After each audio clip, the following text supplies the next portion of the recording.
Assalamualaikum warahmatullahi wabarakatuh dan selamat malam. Saya Lutfi Asmi Saadia dengan NPM 220820102115 bersama rekan-rekan saya. Saya Salsabila Titani Haryanto dengan NPM 220820101091. Saya Safira Ramadiani Herliza dengan NPM 22082010099. Saya Alia Zafira Wastiana dengan NPM 220820101001. Saya Kimberly Sinikol Paking dengan nomor NPM 220820101020. Kami dari kelompok 8 mata kuliah DWO Paralel B akan mempresentasikan hasil final project kami yang berjudul Implementasi OLAP Dashboard untuk Analisis Pengadaan dan Penjualan. Pada proyek ini, kami membangun data warehouse dan dashboard untuk menganalisis data bisnis dari perusahaan fiktif Adventure Works Cycles. Latar belakang dari proyek ini didasari oleh tantangan bisnis modern di mana data transaksi atau OLTP terus meningkat, namun sulit dianalisis karena strukturnya yang ternormalisasi. Adventure Work Cycles memiliki proses bisnis yang kompleks meliputi penjualan, pengadaan, dan manajemen SDM. Kami mengidentifikasi masalah bahwa query transaksional biasa tidak cukup efektif untuk menjawab pertanyaan strategis seperti vendor mana yang paling sering digunakan atau bagaimana tren penjualan per kuartal. Oleh karena itu, solusi yang kami tawarkan adalah pembangunan data warehouse dengan konsep OLAP yang divisualisasikan melalui dashboard web.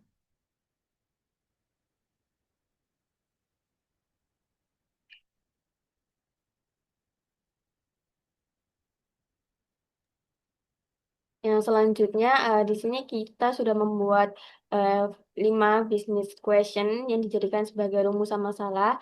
Jadi yang pertama ada vendor mana yang paling sering digunakan untuk pengadaan produk dengan waktu manufaktur paling lama.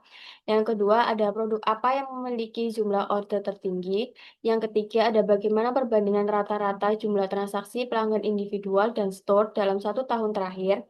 Yang keempat, ada berapa persentase pelanggan baru yang melakukan pembelian melalui channel online dibandingkan offline pada kuartal pertama. Dan yang kelima, ada bagaimana perbandingan kinerja salesperson berdasarkan total penjualan dan rata-rata bonus yang diterima.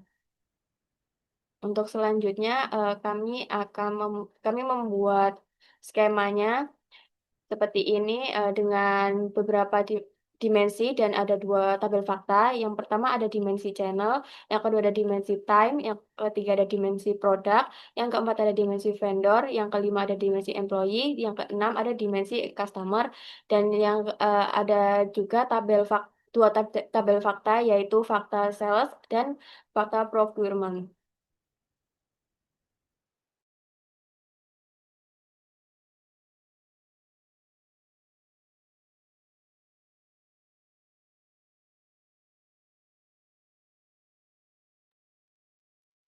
Selanjutnya masuk di Mondrian, ada 5 business question yang telah dijawab dengan menggunakan Mondrian.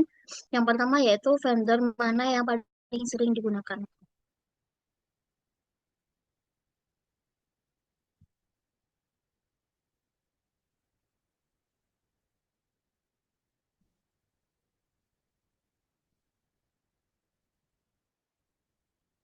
Nah, dapat dilihat hasil cube-nya terdapat vendor dan juga total purchase quantity. Jadi pada Mondrian yang pertama ini misalnya menggunakan total purchase quantity, sementara untuk dimensinya yaitu vendor. Hasil data juga sudah sesuai dengan hasil dari olah dashboard yang telah kami gunakan. Kemudian lanjut di business question yang kedua. Di sini dapat dilihat bahwa dimensi yang digunakan adalah customer dan measure-nya adalah total transaction. Yang I itu tipe customer individual, sedangkan yang S itu tipe customer yang store. Selanjutnya untuk business question yang ketiga, uh, dimensi yang digunakan adalah produk dan juga measure yang digunakan adalah total total order quantity.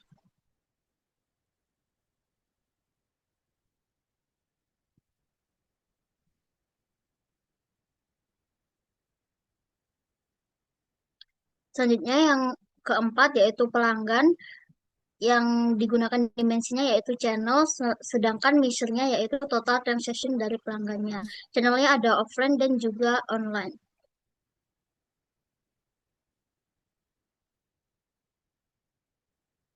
Yang kelima yaitu dimensi yang digunakan yaitu employee, sedangkan measure-nya yaitu total transaction dari yang dihasilkan oleh employee tersebut.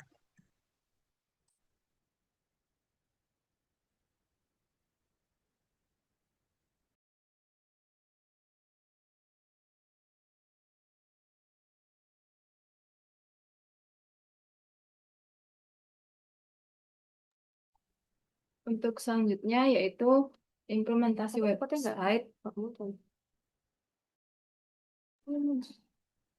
Untuk selanjutnya yaitu implementasi website. Di sini website ini berfungsi untuk menunjukkan grafik dari hasil olah-olah seperti pada Mondrian sebelumnya. Untuk tampilan pertama yaitu ini page welcome, kemudian ada page sales overview. Page ini menunjukkan customer type versus transaction yang menjawab question bisnis nomor 4, yaitu pelanggan baru online versus offline. Maaf, customer type versus transaction ini untuk menjawab question bisnis nomor 2, yaitu transaksi customer individual versus store. Untuk yang total transaction by channel ini untuk menjawab question bisnis nomor 4, yaitu pelanggan baru online versus offline. Kemudian untuk page selanjutnya yaitu page produk dan procurement. Di sini vendor versus purchase quality digunakan untuk menjawab question nomor pertama yang vendor yang paling sering digunakan. Nah, pada grafik ini bisa dilakukan fitur drill down yang akan menunjukkan detail dari produk dari vendor yang digunakan. Kemudian ada purchase quantity by product. Di sini untuk menjawab question bisnis nomor 3. Kemudian untuk page sales performance, page total transaction per sales person ini untuk menjawab question bisnis nomor 5, yaitu perbandingan bonus sales. Di sini juga dapat dilakukan drill down untuk menunjukkan produk-produk yang banyak dijual oleh sales tersebut. Nah, untuk detail transaksi ini, tabel ini menunjukkan cross filter. Jadi yang awalnya kosong, ketika salah satu salesperson yang diklik, tabel akan menunjukkan produk yang terjual dan total transaksinya berapa. Kemudian untuk page terakhir yaitu Mondrian. Ini ada tampilan Mondrian dari olapnya yang bisa dilihat dari sini juga.